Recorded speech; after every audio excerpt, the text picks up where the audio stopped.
DoorDash Pro Shopper, is it worth it? Anyway, so yeah, we're gonna go ahead and talk about the Pro Shopper on the DoorDash. How you have to find, these miscellaneous things like original items found. You have to have let me go ahead and show it off.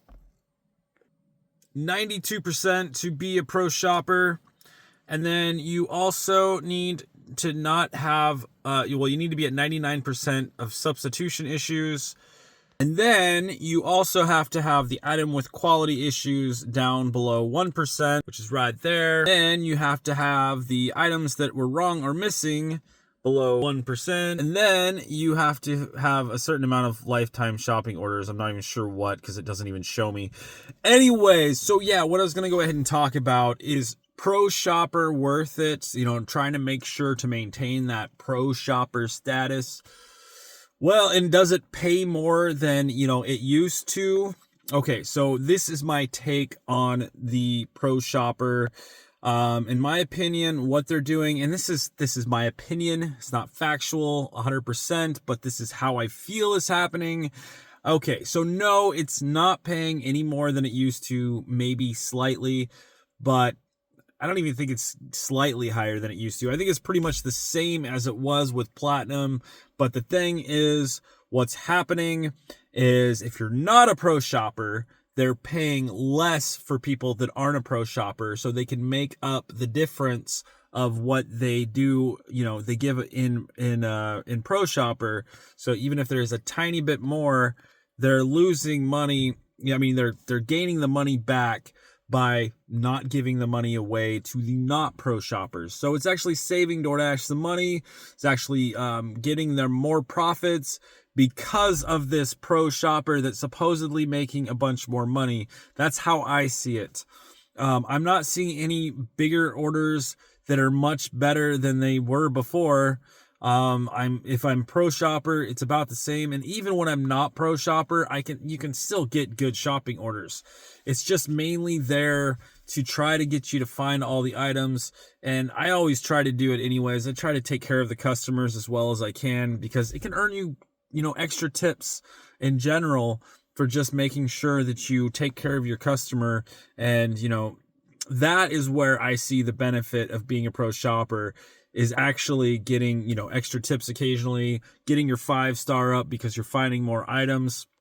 And that's where the extra money pretty much comes in.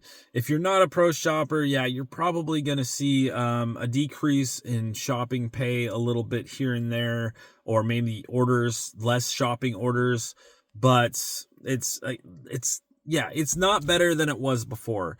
In my opinion, it's technically another DoorDash scam. It's just there to make it seem like, things are so much better. Technically you're going to have more shopping orders because of it, as long as, there's not a bunch of other Pro Shoppers out there, which there probably are. But I have been seeing not any more than before, but I am seeing less when I'm not a Pro Shopper. That's exactly what I think this whole thing is about. And I don't know.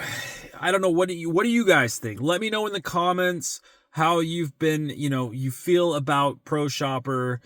Just comment if you've been on DoorDash for a while and you this is what I'm talking about, from before Platinum to before when you had Platinum to Shopper now. And on top of that, it does seem like, base pay is technically going up on shopping orders compared to before, but it does seem like they're splitting the pay a decent amount differently, because before it was mainly what they would do is and I've talked about this before, but this is exactly how I feel. It is pretty much per time now. Even if you're per offer, they're going to keep you at like a base level of like pretty much what everyone else is making.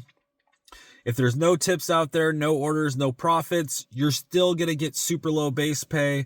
But since there's more orders out there nowadays, which is technically a good thing, The main thing is the reason why there's more orders out there is they've lowered suggested tip on DoorDash across the board, especially on catering orders. That's another reason why we're not seeing a lot of big catering orders anymore. We're still technically seeing catering orders, but the suggested tip is so low that it doesn't even seem like a catering order. It just seems like a somewhat of a higher tip for a regular order. Even with the really massive ones, like for example, I went and picked up Panda Express. It's like at least 50 pounds of food per catering bag. Like it has to be even heavier than that. It's like I have a hard time carrying this crap. And the suggested tip on these orders are $18, $19, and $20. That's it. It's not percentage based anymore. It's that.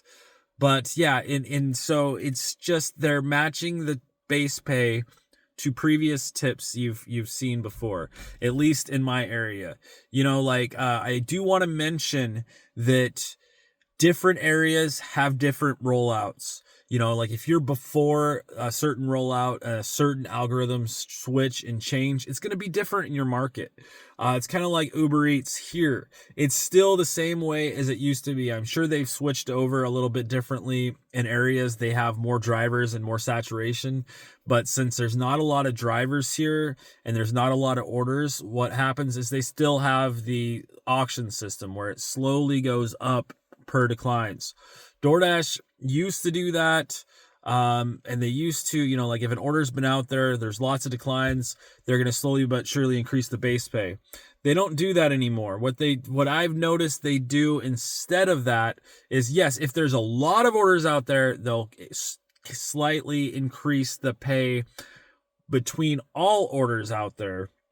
But if it's just one order, just like shopping or whatnot, then what they're going to do is they're going to keep the base pay the same technically. But what it is, it's depending on how many tips you've got before. So if you've got it's in my opinion, it seems like it's within their range. So if it's like suggested tip levels, if they go higher than that tip, it doesn't count. So like the tips will stay higher. And they've been making it harder to tip higher. I've seen tip throttling where I can't even tip because they won't let me. And I'm thinking they're going to start doing that. Like they're just going to go ahead and, sorry, my car's on. I think they're going to go ahead and go away with, they'll still have like the suggested tip levels, but then they won't have like an extra tip that you can increase or decrease. They've already made it, from what I understand, in certain areas to where you can only tip up to a certain amount, and then it'll give you a warning saying you can only tip this amount. If you want to tip more, you have to tip cash. I know that Uber's been doing that also. Anyways, I don't even know what I'm saying. I really don't think Pro Shopper is any better than shopping was right before they started this.